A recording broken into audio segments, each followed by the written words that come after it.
जय हिंद साथियों। तो सभी साथियों को पता होगा कि यूपीपी के एग्जाम में हिंदी कितना महत्वपूर्ण स्थान रखती है, इसलिए आज हम सोल्व करेंगे हिंदी का प्रैक्टिस सेट, जिसमें हम सोल्व करेंगे टॉप 20 इंपॉर्टेंट क्वेश्चंस हिंदी के। तो सभी साथी अंत तक हमारे साथ बने रहें, इससे आपकी तैयारी का पता लगेगा कि आपकी तैयारी हिंदी में कैसी चल रही है। और अंत में हमें अपना स्कोर कमेंट में टाइप करके जरूर बताएं कि आपने इन 20 प्रश्नों में से कितने प्रश्नों को सही किया है। तो चलिए शुरू करते हैं आज की क्लास और देखेंगे अपना पहला प्रश्न। तो हमारा पहला प्रश्न है, शुद्ध शब्द चुनिए। ये 4 शब्द दे रखे हैं, इनमें से शुद्ध शब्द की हमें पहचान करनी है। तो इस तरीके के क्वेश्चन आपके एग्जाम में देखने के लिए मिल जाएंगे। तो बहुत ही आसान क्वेश्चन है। Ramayana, option number B Ramayana इसका सही आंसर हो जाएगा, क्योंकि इसमें यही शुद्ध है। चलिए अगला प्रश्न देखेंगे, प्रश्न नंबर 2 आज की क्लास का। यह रहा आपकी स्क्रीन पर। शूर की भाववाचक संज्ञा क्या है? शूर की भाववाचक संज्ञा पूछी गई आपसे। तो शूर की भाववाचक संज्ञा क्या होगी? क्वेश्चन नंबर 2 का राइट आंसर क्या होगा? इसका राइट आंसर होगा साथियों ऑप्शन नंबर ए, शौर्य। सूर से मिलकर बना शौर्य, जिसमें एक भाव आ रहा है। शौर्य में एक भाव आ रहा है, इसलिए यह भाववाचक संज्ञा है शूर की। तो ऑप्शन नंबर ए इस प्रश्न के लिए बिल्कुल राइट आंसर हो जाएगा। चलिए अगला प्रश्न देखेंगे, प्रश्न नंबर 3। निशा का विशेषण रूप है। निशा का विशेषण रूप पूछा गया है। अब विशेषण क्या होते हैं? देखो ये कुछ शब्द होते हैं जो किसी शब्द की विशेषता बताते हैं, संज्ञा या सर्वनाम की। ये कुछ जो शब्द होते हैं ये संज्ञा या सर्वनाम की विशेषता बताते हैं। जैसे कि आम मीठा है, तो आम मीठा है, आम की विशेषता क्या होगी? मीठा। तो यहां पर मीठा क्या हो गया? विशेषण हो गया। तो इस तरीके से निशा का विशेषण इसमें पूछा गया। निशा का विशेषण रूप क्या है? निशाचर, निशीत, निशांत या फिर नैस। तो क्वेश्चन नंबर 3 का राइट आंसर होगा साथियों ऑप्शन नंबर डी, नैस। ऑप्शन नंबर डी इस प्रश्न के लिए बिल्कुल राइट आंसर हो जाएगा। चलिए प्रश्न नंबर 4 देखेंगे, प्रेरणार्थक क्रिया है गिरना, बोलना, सुनाना या फिर कहना। तो क्वेश्चन नंबर 4 का राइट आंसर क्या होगा? प्रेरणार्थक क्रिया साथियों सुनाना। ऑप्शन नंबर सी इस प्रश्न के लिए बिल्कुल राइट आंसर हो जाएगा। चलिए अगला प्रश्न देखेंगे, प्रश्न नंबर 5। माधवी अत्यंत सुंदर गाती है, तो रेखांकित शब्द क्या है? माधवी अत्यंत सुंदर गाती है, तो हमें बताना है इसमें अत्यंत जो शब्द है वो क्या है? संज्ञा है, संबंध बोधक है, समुच्चय बोधक है या फिर क्रिया विशेषण है? तो संज्ञा तो नहीं हो सकती है, किसी के नाम स्थान को संज्ञा कहते हैं हम। संबंध भी नहीं, यहां पर नहीं दर्शाया जा रहा है, अत्यंत से कोई भी संबंध प्रदर्शित नहीं हो रहा है। समुच्चय मतलब एक ग्रुप को कोई प्रदर्शित करे, डिनोट करें, उसको कहते हैं। तो समुच्चय बोधक भी ये नहीं है। क्रिया विशेषण बचता है, तो यही हमारे प्रश्न का सही आंसर होगा। ऑप्शन नंबर डी सही आंसर हो जाएगा। समझ लेते हैं दोबारा से, माधवी अत्यंत सुंदर गाती है, तो यहां पर क्या हो रहा है? गाने का काम हो रहा है, गाना यानी क्रिया है। और इस क्रिया की विशेषता कौन बता रहा है? अत्यंत सुंदर। तो यहां पर विशेषण हो गया, ये तो क्रिया विशेषण हो गया अत्यंत। चलिए अगला प्रश्न देखेंगे, प्रश्न नंबर 6। दिए गए 4 विकल्पों में से कौन सा शब्द पुल्लिंग है? सुबह, मिर्ची, जीरा या फिर दृष्टि। वेरी वेरी इंपोर्टेंट आपके लिए क्वेश्चन हो जाता है। इस तरह के क्वेश्चन आपके एग्जाम में जरूर पूछे जाते हैं। तो इन ये जो 4 विकल्प दे रखे हैं, इनमें से पुल्लिंग कौन सा है? क्वेश्चन नंबर 6 का राइट आंसर क्या होगा? जी हां, इसका राइट आंसर होगा साथियों ऑप्शन नंबर सी, जीरा। जीरा से हमें पुल्लिंग शब्द का आभास हो रहा है। बाकी सुबह बोलेंगे तो ये स्त्रीलिंग का बोध हो रहा है यहां से, मिर्ची, दृष्टि, तो एक जीरा बचता है। तो ऑप्शन नंबर सी इसके लिए राइट आंसर हो जाएगा। चलिए अगला प्रश्न देखेंगे, प्रश्न नंबर 7। मेरी लड़की कौन है? वाक्य में से कौन सा कारक है? इस वाक्य में कौन सा कारक है? नीचे दिए गए विकल्पों में से सही विकल्प की पहचान कीजिए। मेरी लड़की कौन है? संबंध कारक, अधिकरण कारक, संप्रदान कारक या फिर कर्ता कारक। तो क्वेश्चन नंबर 7 का राइट आंसर क्या होगा? देखो मेरी लड़की, किसकी लड़की? मेरी लड़की, मतलब क्या आ रहा है यहां पर? संबंध दर्शाया जा रहा है। ठीक है, संबंध आ रहा है ना यहां पर, तो यहां पर होगा संबंध कारक। Option number A is the right answer. तो जिन साथियों ने अभी तक हमारे चैनल को सब्सक्राइब नहीं किया, वो सभी साथी चैनल को सब्सक्राइब जरूर कर लें। और अगर क्वेश्चन आपको अच्छे लग रहे हो, अच्छे समझ में आ रहे हो, तो इस वीडियो को लाइक जरूर करें। आप हमारे साथ बने रहिए, हम आपको हिंदी की प्रैक्टिस बहुत ही अच्छे से करा देंगे। चलो क्वेश्चन देखते हैं। खंडहर का तत्सम शब्द है। खंडहर का तत्सम शब्द है। अब तत्सम शब्द क्या होते हैं साथियों? कुछ शब्द हिंदी भाषा में संस्कृत के प्रयोग किए जाते हैं। कुछ शब्द जो हिंदी भाषा में संस्कृत के प्रयोग किए जाते हैं एज इट इज, तो उन शब्दों को हम तत्सम शब्द कहते हैं। खंडहर, खंडगर, खंडगृह या फिर खड़हर या खंडहर। तो क्वेश्चन नंबर 8 का राइट आंसर क्या होगा साथियों? जी हां, इसका राइट आंसर होगा ऑप्शन नंबर सी, खंडगृह। खंडगृह इस प्रश्न के बिल्कुल राइट आंसर हो जाएगा। चलिए अगला प्रश्न देखेंगे, प्रश्न नंबर 9 आज की क्लास का, ये रहा आपकी स्क्रीन पर। अधोमुख शब्द का संधि विच्छेद करने पर उपसर्ग के रूप में प्राप्त होगा। अगर हम अधोमुख का संधि विच्छेद करें, अधोमुख का अगर हम संधि विच्छेद करें तो जो उपसर्ग क्या होते हैं, जो शब्द के पहले लगते हैं उनको उपसर्ग कहते हैं। तो यहां पर जो उपसर्ग होगा वो क्या होगा, देखो अधोमुख का संधि विच्छेद करेंगे तो क्या बनेगा, अधोमुख का संधि विच्छेद करने पर हमारा बनेगा अधः प्लस मुख, अधः प्लस मुख। अब यहां पर आपको लग रहा होगा ओ कहां पर गया, क्योंकि साथियों इसमें है विसर्ग संधि। यहां पर हमारी कौन सी संधि है, विसर्ग संधि, और विसर्ग संधि में विसर्ग का ओ बन जाता है, विसर्ग का क्या बन जाता है, ओ बन जाता है, जिससे अधः प्लस मुख अधोमुख हो जाएगा। तो इसलिए हमारा आंसर भी कौन सा होगा, ऑप्शन नंबर बी अधः, option number B is the right answer. चलिए अगला प्रश्न देखेंगे, प्रश्न नंबर 10। हम जल्दी जल्दी आपको क्वेश्चन करा रहे हैं जिससे कि आपका समय वेस्ट ना हो। चलो क्वेश्चन नंबर 10 देखते हैं।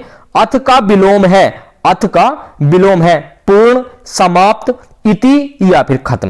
इसका राइट आंसर होगा ऑप्शन नंबर सी इति। अथ का विलोम शब्द इति होता है, option number C is the right answer. चलिए अगला प्रश्न देखेंगे, प्रश्न नंबर 10। नीचे लिखे शब्दों का उपयुक्त पर्यायवाची चुनिए। अभिलाषा का पर्यायवाची शब्द हमें बताना है। अभिलाषा आकांक्षा, अहंकार, विकार या फिर हार्दिक। साथियों अभिलाषा का मतलब होता है इच्छा, अभिलाषा का क्या मतलब होता है, इच्छा, और इसमें आकांक्षा भी इच्छा को कहते हैं। तो ऑप्शन नंबर ए इस प्रश्न के लिए राइट आंसर हो जाएगा। तो आशा करता हूं आपको ये क्वेश्चन बहुत ही अच्छे से समझ में आ रहे होंगे और आपकी प्रैक्टिस बहुत ही अच्छे से चल रही होगी। चलिए अगला प्रश्न देख लेते हैं, प्रश्न नंबर 12।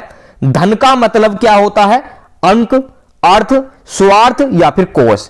तो धन का पर्यायवाची पूछा गया बेसिकली इसमें, ठीक है। तो धन को साथियों आपने सुना होगा अर्थ भी कहते हैं, धन को अर्थ के नाम से भी जाना जाता है। तो ऑप्शन नंबर बी इसके लिए बिल्कुल सही आंसर हो जाएगा। अगला प्रश्न देखेंगे, प्रश्न नंबर 13 आज की क्लास का। सकल और शकल का अर्थ क्या होता है। आपको उच्चारण में भी भेद दिखाई दे रहा होगा, सकल और शकल। तो एक में बना हुआ है छोटा सा, दूसरे में बड़ा सा बना हुआ है, ठीक है।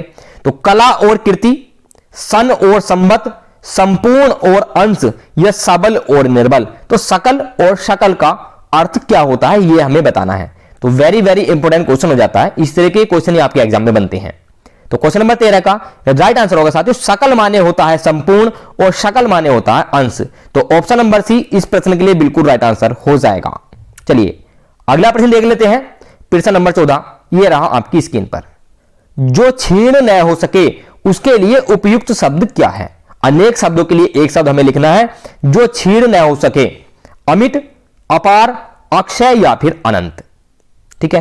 तो जिसको मिटाया ना जा सके उसको तो अमिट कहते हैं। अपार जिसका कोई पार न हो उसको बोलेंगे अपार।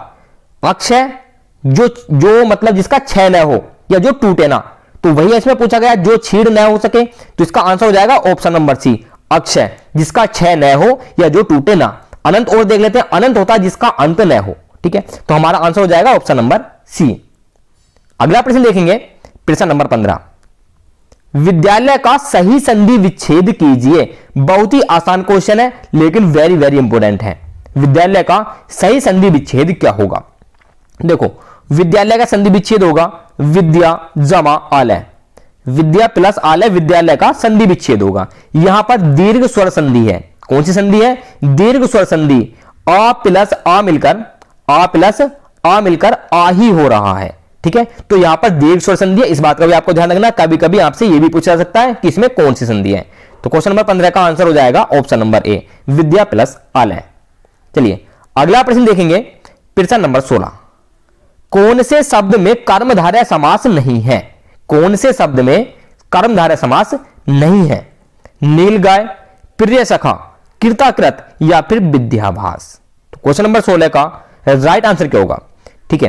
तो कर्मधारय समास समझ लेते हैं पहले। कर्मधारय समास में जो पहला शब्द होगा, जो उपसर्ग होगा, वो होगा विशेषण।